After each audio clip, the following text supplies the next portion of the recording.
Bienvenidos a este programa. Para mí es un honor poder entrevistar a una persona que tiene experiencias tan interesantes y además que es un académico. Vamos a hablar entonces con el ingeniero José Luis Aquije Cabrera. Él es, de aquí mismo, de Ica.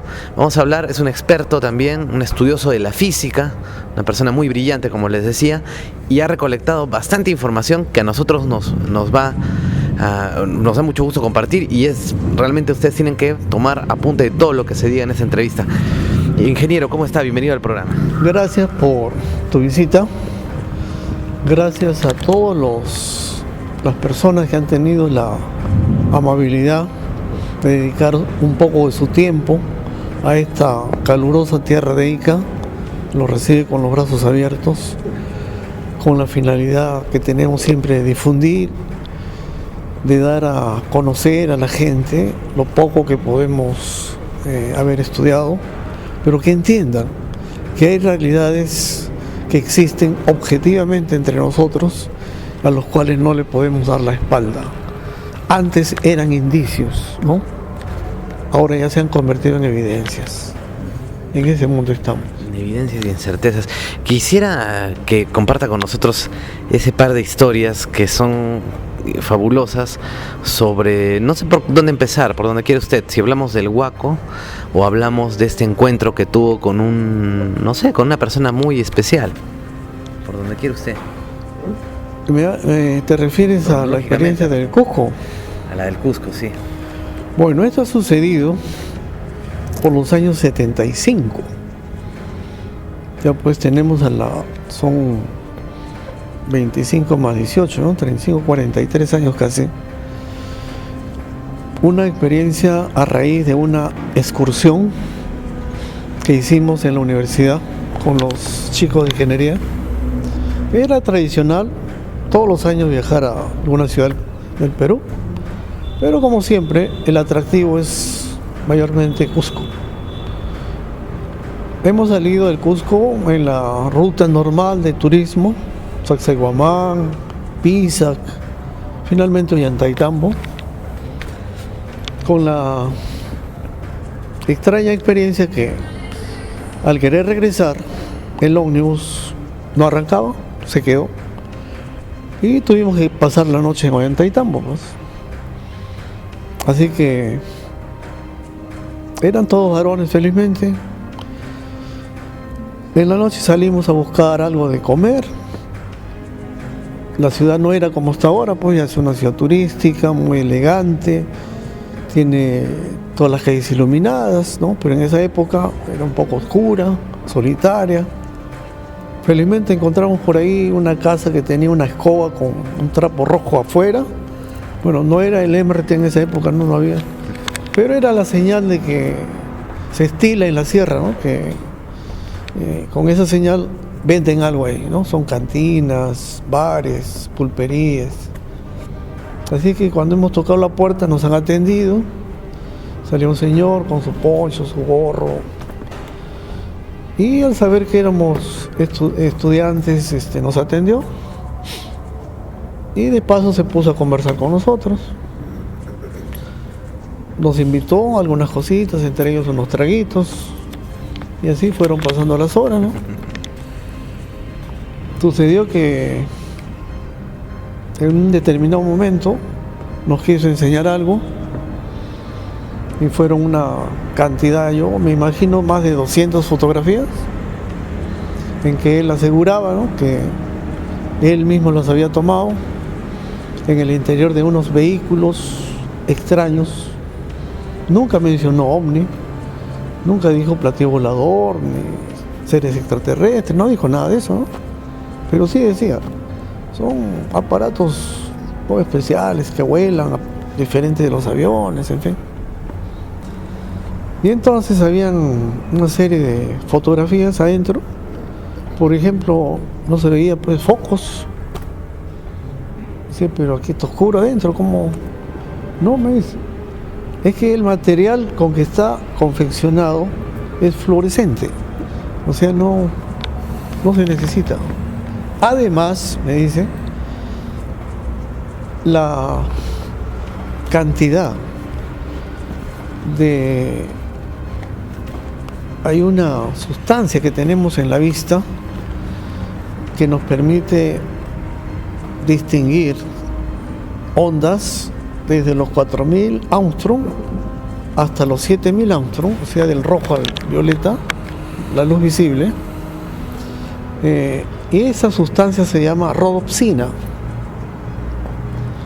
Esa rodopsina transforma la luz del sol o la luz del día en electricidad para que el nervio óptico lleve la información al cerebro.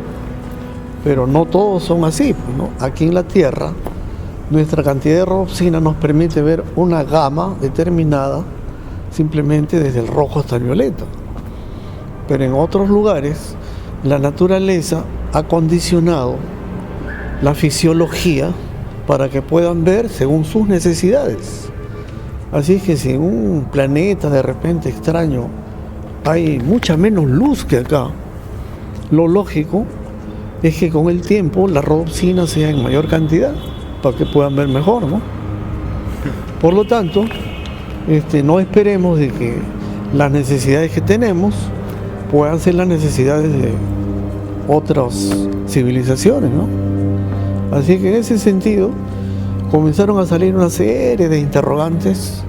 Ahí me habló, por ejemplo, de algo que está escrito en el primer libro, lo que podría suceder aquí en el mundo en cuanto a la identificación dentro de unos... Ahí me decía, ¿no? Esto pasarán 50 años capaz para que suceda.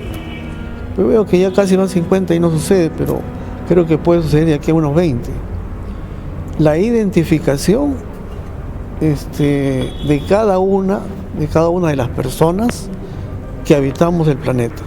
Cada uno tiene su documento DNI, en otro lugar algo parecido, en fin. Pero ¿qué tal, me decía, si tenemos un documento en donde esté plasmado la holografía propia de cada persona? En ese momento dije, ¿qué será pues holografía? Como el pasaporte métrico, algo así podría ser. A ver, no. Me explicó de que el cuerpo humano está normalmente pues a 36 grados y medio de temperatura, mientras que el ambiente pues está más fresco. Por lo tanto, de acuerdo a las leyes de termodinámica, el cuerpo emite calor hacia el exterior. Pero esa radiación que sale está codificada, o sea, lleva información de la estructura interna, está codificada. Por lo tanto, el estudio holográfico nos permite determinar, primero, la situación fisiológica interna de la persona, si está en vías de enfermarse, si está ya enfermo, si está sano, pero no solamente eso, muestra algunos aspectos de su cualidad moral. Es así, por ejemplo, que si la sangre se registra con un valor de 7,25, es una sangre que está en un estado neutro y está normal. Pero ¿qué tal si se le registra un pH menor? Quiere decir que la sangre está ácida. ¿Y qué significa que la sangre esté ácida? Significa que esa persona está bajo estados anormales de conciencia.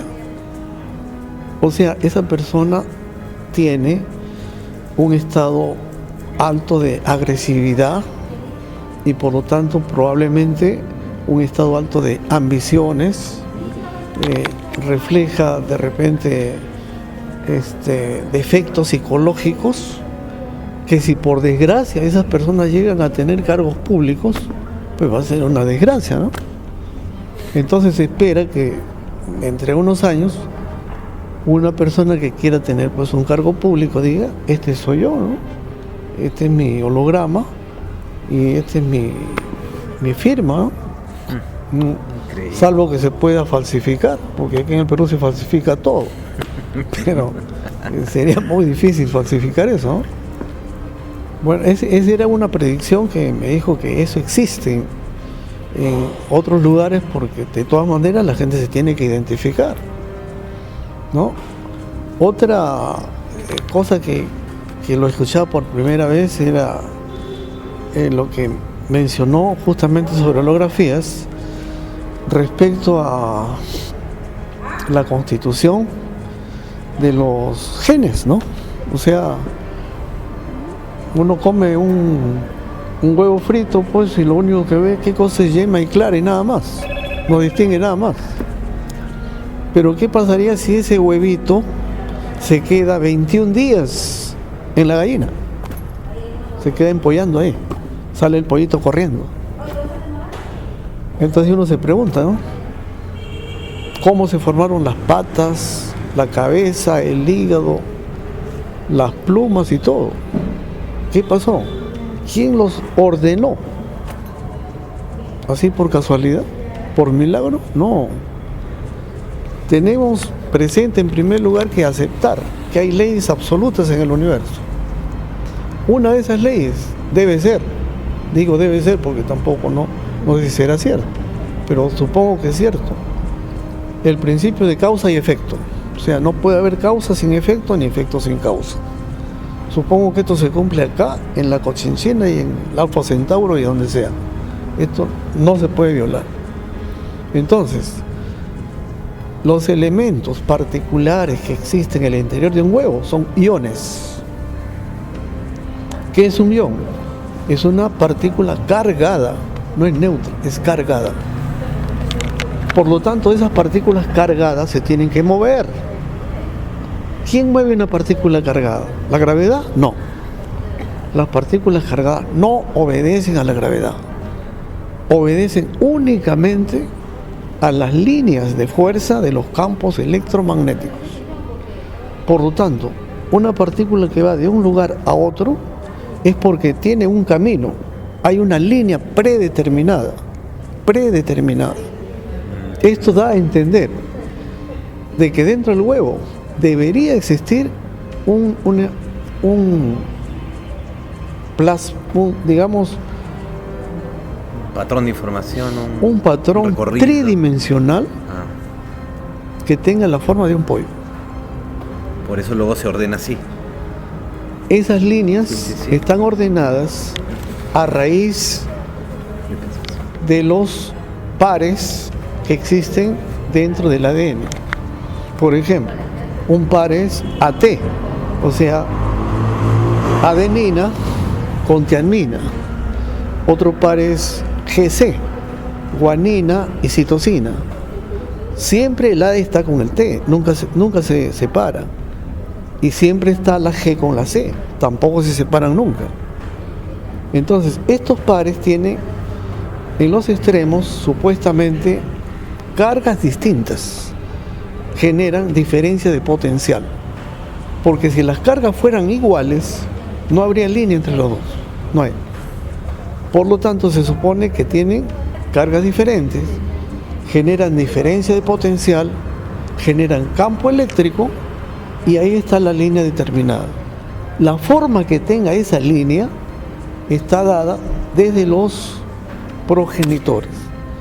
O sea, la información de los progenitores determina la forma de las líneas. Al final, lógicamente, el hijo se parece al papá porque ha tomado el molde de esas líneas. Por lo tanto, es cierto que sabemos, por ejemplo, de que una madre gestante no puede tomarse una placa de rayos X antes de 5 meses de gestación, pues, ¿no? Ahora, las pruebas que se han hecho es someter un huevo, por ejemplo, de 15 días a una placa de rayos X. Esa placa, que tiene un campo bien fuerte, ha distorsionado el campo propio del huevo y el pollo ha salido fenómeno o muerto.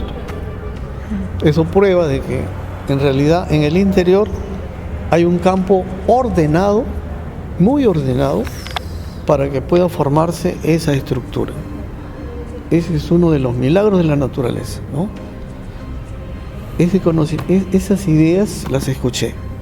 Lo confirmé ya después con mucha información, cuando me puse a investigar, a leer las cosas que habían publicado, en fin. Y llegué a encontrar pues de que en realidad las holografías tienen ecuaciones, tienen estudios hechos para ver cómo funcionan, cómo se origina, qué fórmulas se pueden aplicar, en fin. O sea, es un estudio matemático que ahí entra y que la naturaleza lo ha hecho por sí mismo. Lógicamente, alguien ha tenido que diseñar eso, pues, ¿no? Así que hemos pasado horas ahí conversando y fue motivo para que después me diera el trabajo de recordar cosas y ponerme a escribir de todo lo que me podía acordar. En ese plan, calculo yo que escribí entre 80 y 100 hojas, ¿no? Había una del Zoom que me gustó mucho. Bueno, era una foto que en realidad solamente veía una pantalla y nada más, ¿no? Pero que se notaba 2 líneas verticales, ¿no? Y 2 líneas horizontales. Y era todo. Pero me contaba que cuando se enciende, entonces ahí aparece una visión de algo. Que puede ser, si está en el aire, en una ciudad, algo así. Y lógicamente en el cuadrito aparecía pues un pedacito de la ciudad, más chiquito, ¿no? Pero que en un determinado momento ese cuadrito crecía y ocupaba todo el espacio, pero seguía habiendo otro cuadrito. Y entonces ese otro cuadrito se volvía a crecer, de tal manera que la visión era cada vez a un nivel más pequeño, más pequeño, más pequeño, hasta un nivel molecular. Y cuando yo le pregunté, ¿pero hay alguna razón, hay alguna explicación para ver cómo se produce eso? Me dice, claro, pues es muy sencillo. Me enseña la botella y me dice, ¿por qué crees tú que ves la botella? No sé, pues yo me imagino que la luz. Bueno, pues, pero mira, la cosa es bien sencilla. La luz llega a la botella, rebota en la botella y llega a tu ojo. Llega a las terminaciones del nervio óptico, que es la retina. En ese momento la robopsina lo cambia a energía eléctrica y ya en el cerebro se ve la botella. ¿Pero qué ves? Solo la botella. Pero si tú tuvieras más capacidad de ver, verías pues las moléculas que forman el vidrio de la botella, pero no lo tienes, pero un aparato sí lo puede tener. Entonces es comprensible de que un instrumento a un nivel que no tenemos ni idea cómo será su forma de ampliar las figuras, pueda proyectarse hasta un nivel molecular en el suelo, pues, ¿no? Así que explicaciones más allá ya no hay, porque lógicamente me imagino yo de que esa persona ha estado pregunte y pregunte y pregunte, pero habrá entendido también a su nivel. De repente su capacidad no le da para entender más, ¿no? Ese era el concepto del Zoom, ¿no? Que ahora se maneja, ahora, ¿no? Es Zoom. Ahora es un claro, Zoom, ¿no? Es la una cámara entra y hay cámaras que pueden ir... Estoy hablando del año 75, más o menos. No existía eso, pero ni de broma. Sabe Dios, estaría en proyecto, ¿no? Bueno, yo imagino que algo existía, pues, porque en esa época ya el hombre había ido a la luna y había venido, ¿no? Mi problema ha sido de que en esa época no tenía ni intenciones de escribir nada, ni la menor idea de que podía dedicarme a estudiar, ¿no? Cosas más allá de lo tradicional. Y cuando he querido buscar a aquellos alumnos que me acompañaron esa vez, nunca pude encontrar a nadie, ¿no? Los he buscado por internet, por el colegio de ingenieros, porque de repente se han graduado, han dejado por ahí sus huellas, pero nadie. Algunos habrán fallecido, quién sabe, pero no, pues ya no encontré a nadie. Quería encontrarlos para que por lo menos den una versión y garanticen, ¿no? Que digan, sí, yo estuve con él, yo lo acompañé. Pero ahí no termina la historia, ¿no? Bueno, las historias sí, porque esos escritos los mantuve durante varios años guardados, pues no sabía ni qué hacer con eso. Algunas veces conversaba con colegas en reuniones, venía el caso a conversaciones, les contaba así. Algunos me creían, otros no tampoco. La cuestión es que alguna vez tuve la oportunidad de compartir esa información con otra persona a quien le había sucedido algo semejante, ¿no? Algo parecido. Y que había escrito bastante información y tuvimos la oportunidad de compartir, ¿no? Compartir la información. Y la sorpresa fue darnos cuenta de que lo que habíamos escrito era casi lo mismo. Casi lo mismo. Algunas de las cosas, por ejemplo, que tuvimos oportunidad de escribir casi igual, eran ciertas anomalías que ya se estaban produciendo en la parte superior de la atmósfera,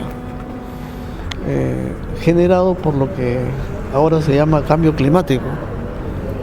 Uno en realidad escucha todos los días de que le echa la culpa a la humanidad, ¿no? del cambio climático. Pero en realidad el cambio climático ha habido toda la vida, desde que la Tierra se creó. Han habido cambios climáticos periódicos siempre.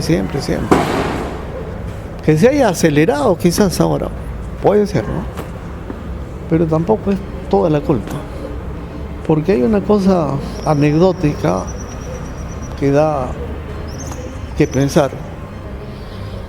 Si nosotros juntamos 100 personas, a esas 100 personas le vamos a prohibir botar basura, quemar basura,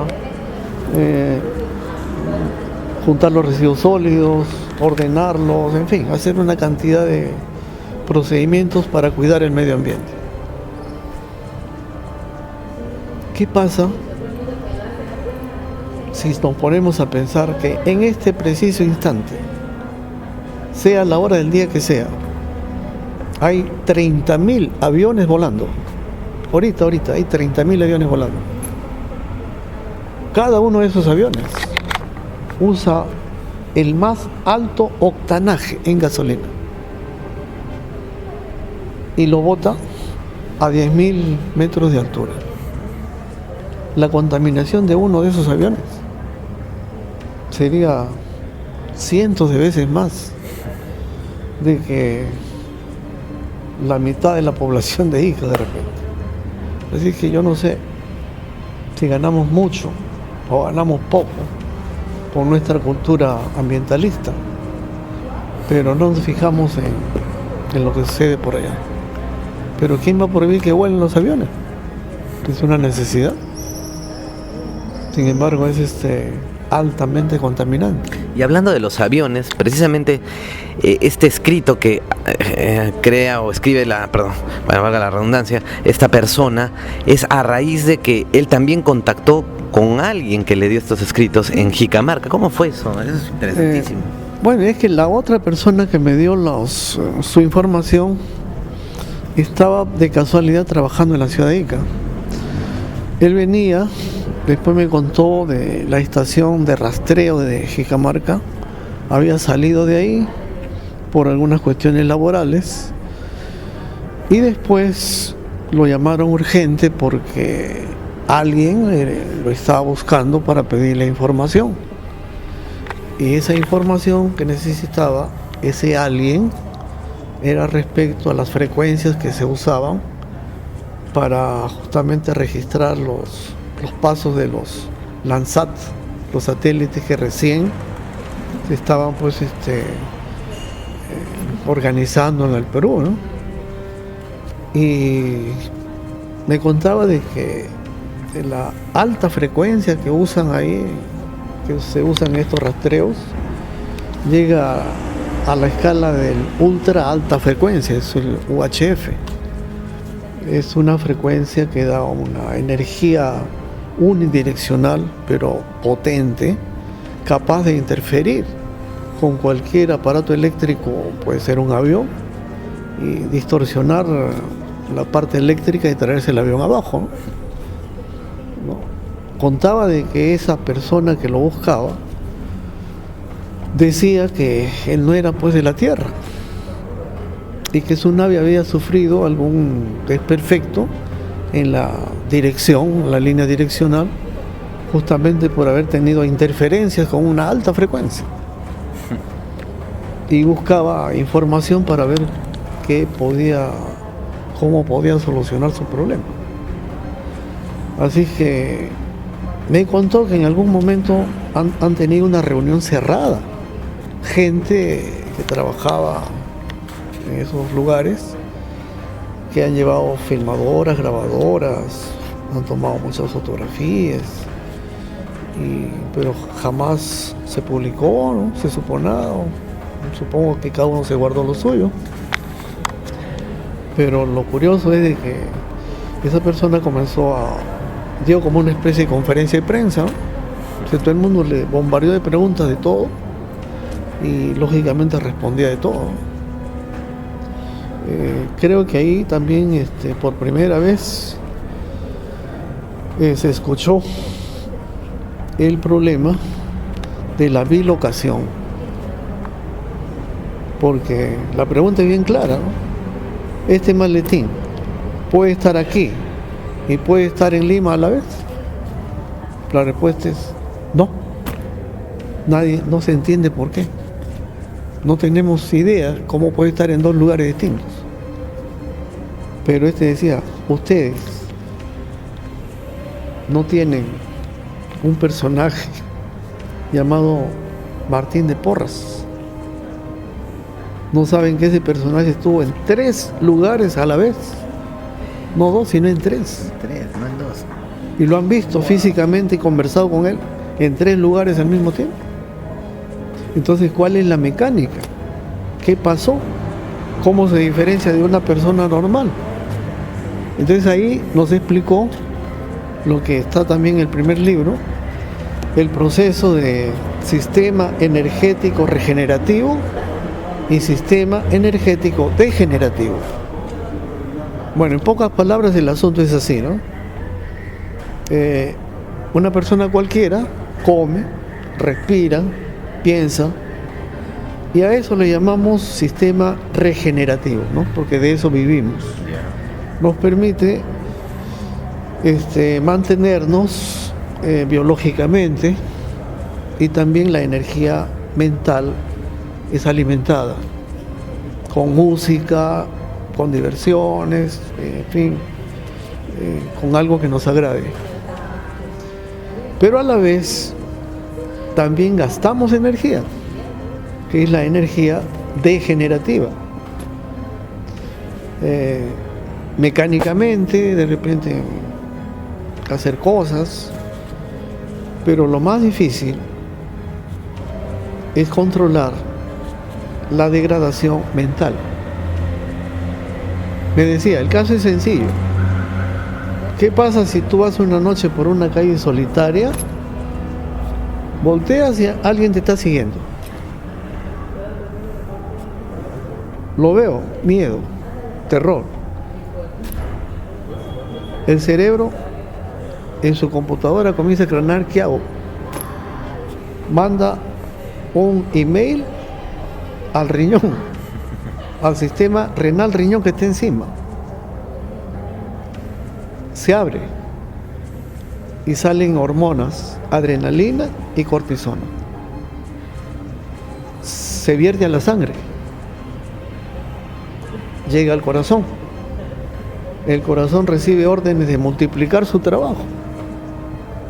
Los latidos suben más de 100, con la finalidad de que la sangre que sale del corazón supere los 30 centímetros por segundo que sale normalmente por la arteria aorta, para que llegue más sangre a los pies, al corazón, no, a los pies, a las manos y a la cabeza. Primero, para correr. Segundo, para pelear, pues hay necesidad de defenderse, ¿no? O sea, esa es una defensa natural, es una defensa que tenemos todos. Pero ¿cuál es el problema? de que nosotros lo usamos todos los días. Por cualquier causa insignificante nos alteramos. Cualquier simple problema ya estamos amargados. El organismo trabaja para poder reorganizar el sistema. Según la termodinámica, ¿hay un aparato que trabaje sin cobrar? No existe. Por lo tanto, estamos gastando nuestra propia energía. Eso significa que una persona normal y corriente recibe 100 soles y gasta 101.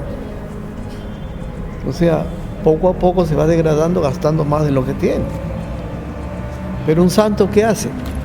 Ahí está la cuestión. ¿Maldice? ¿Insulta? ¿Pelea? No.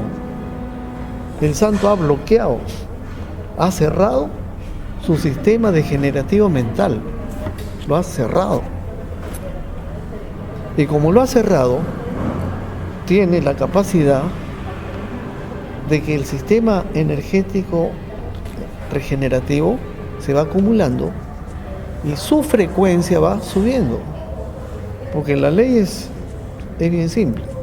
Al aumentar la energía, aumentan dos cosas: la frecuencia de vibración y la amplitud de vibración.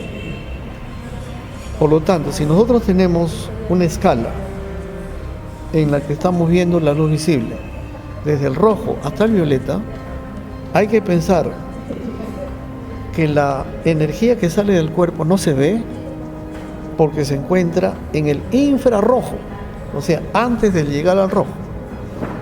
No alcanza a la luz visible, no se puede ver. Pero ¿qué tal si esa energía de una persona especial comienza a subir? Esa energía se mete a la luz visible porque ha subido su frecuencia. Entonces, ¿qué se le va a ver? Se le va a ver iluminado, pues. O sea, una aureola de un santo, eso no es truco. Eso no es nada artificial, es un proceso natural. Y viene la cuestión más importante. Decía, ¿qué crees tú? ¿El tiempo es discreto o continuo? De lo que yo tenía entendido, decía, debe ser continuo. Yo puedo medir hasta una fracción millonésima de segundo. Mira, me dice, según las leyes cuánticas, poco a poco se va determinando que todo es discreto. Todo. Así como la energía es discreta, la materia es discreta, el espacio es discreto, el tiempo es discreto, la energía mental es discreta. Por lo tanto, se necesita una herramienta llamada sincronización para que puedas entrar en una onda en donde el espacio y el tiempo puedan ser manejables. ¿Qué significa discreto? A ver, en un salón, un auditorio, pueden haber 20 personas, 21, 25, 30. Pero pueden haber 22 y medio. No. Entonces discreto significa que si yo tomo una unidad de medida, no puede haber media unidad. Tiene cualquier cantidad que se tome, tiene que ser un múltiplo entero de aquella unidad inicial. Eso se llama mecánica cuántica. Por eso que se tomó inicialmente para la energía una palabrita técnica que se llamaba quantum. Decía un quantum de energía. Ahora ya no se llama un quantum, se llama un fotón. O sea, un fotón es una unidad. Medio fotón no hay. No existe. Es como una unidad ya. Entonces, discreto significa que es así. Va en forma de múltiplos. Por lo tanto, si todo es discreto, puede haber una correspondencia entre una energía mental y otro tipo de energía cualquiera por un fenómeno bien simple que se llama resonancia. Resonancia. Resonancia significa que si hay dos sistemas que vibran igual, sus energías se intercambian, se juntan. Eso es resonancia. Es lo que sucede con un radio, pues. ¿Por qué yo agarro el dial y lo pongo en 1100 y escucho la emisora que está en 1100? Si por aquí están pasando 500 ondas por el espacio, ¿por qué el radio escoge una? Porque dentro del radio hay un selector de frecuencia. Entonces, si yo le pongo ahí donde dice 1100, es porque adentro el selector está generando esa frecuencia de 1100. Y si pasa una que tenga 1100, la llama, pues, hey, acá estoy, ¿no? Y se mete a la antena. Y entonces se escucha por el amplificador. Esa es resonancia. Así que los años que han seguido me han permitido entender físicamente, matemáticamente, la realidad de enseñanzas que fueron hechas en algún momento solamente en forma descriptiva, ¿no? O sea, en palabras, pero que en el fondo tienen un sustento científico. Creo que en este campo estamos justamente ahora, porque la finalidad es realmente mirar este fenómeno ovni desde un punto objetivo, no subjetivo, simplemente que yo veo pasar una luz y digo, uy, ese debe ser de Saturno, de Júpiter, porque yo no sé si esa luz que pasó es un Foo Fighter. Un Foo Fighter es simplemente un fenómeno atmosférico. Es una concentración iónica que se da con ciertas condiciones y que es muy común verlo, sobre todo en las playas, y que normalmente por la humedad, o sea, por la característica que tiene, caen al mar. Y no sea que al otro día aparezca un titular y que diga, pues, base de ovnis debajo del mar, ¿no? Cuando de eso no tiene nada. Entonces la cuestión es tratar de verla científicamente, en forma objetiva, las cosas que hay, que se ven, que se pueden analizar, y de ahí sacar las conclusiones, ¿no? Pero esta persona con la que usted habló, ¿sería la misma persona que fue a Jicamarca? ¿O no.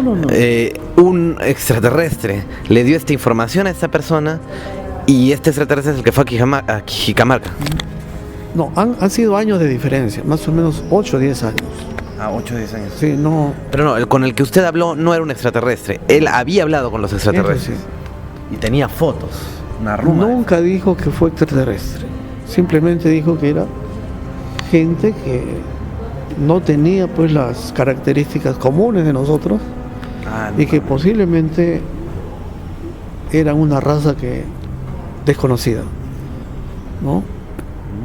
Pero la información no puede salir en esa calidad si estábamos viviendo en un ambiente universitario en donde todos los conocimientos de punta están a nuestro alcance y uno sabe hasta dónde hay, y más allá de eso pues no hay noticias, ¿no? Ahora, lo más raro, lo más curioso es que ustedes dos, después de conversar, unificaron ideas, a ver, a ti qué te dijo, a mí qué me dijo, en su calidad de científicos, y luego estas teorías las llegaron a impartir en sus aulas universitarias. Mira, o sea, alumnos han estudiado cosas de los extraterrestres. Algunas de las cosas que pudimos sacar en limpio, por ejemplo, características ya con valores numéricos de la parte superior de la atmósfera, ¿no? Por ejemplo, los movimientos helicoidales de las partículas del viento solar que ingresan al campo magnético de la Tierra y que se orientan a los polos, ¿no? Esa mecánica que al menos que yo tenía no la había visto nunca, ¿no? Y que ahí me explicaron bien claro cuál era la razón por la cual era una preferencia de una nave fuera de la Tierra ingresar por el polo, ¿no? ¿Por qué no ingresar por otro lado? La explicación era sencilla. En el polo, las líneas de campo magnético entran perpendiculares a la Tierra. En cambio, en el Ecuador entran paralelo a la Tierra, están paralelas, pero las líneas se curvan, pues. Entonces, una nave que sale o entra por el polo, su mecanismo, sea eléctrico, magnético o electromagnético, está configurado como una fuerza eléctrica paralela a un campo magnético, paralela. Y si le aplicamos ecuaciones de Lorentz, se determina que cuando son paralelas, la fuerza resultante es cero, no hay interferencia. En cambio, si hay interferencia, salir por cualquier lado, Florida, por ahí, que está cerca del Ecuador, porque el campo magnético está echado y la nave está saliendo casi perpendicular. Y ahí se produce una interferencia máxima. Ahora, ¿por qué no se implementa una estación de salida en el polo? Pues debe ser cuestiones económicas, ¿no? Entonces, en mi vida pues había escuchado esos análisis, pero fueron fáciles de poder agarrar unas cuantas formulitas, ¿no? Hacer unos modelos de clase, explicar cosas en la parte superior de la atmósfera y explicarles a los alumnos, ¿no? Ahora, claro, nunca supieron dónde salía, pero eran cosas que se han ido verificando también con el tiempo. Y se sabe ahora ya, en forma oficial, de que los gobiernos están interesados en edificar pues estaciones de salida y llegada por los polos, ¿no? Creo que las condiciones son extremas, pero es la mejor forma. Increíble realmente esta historia. Ahora hay también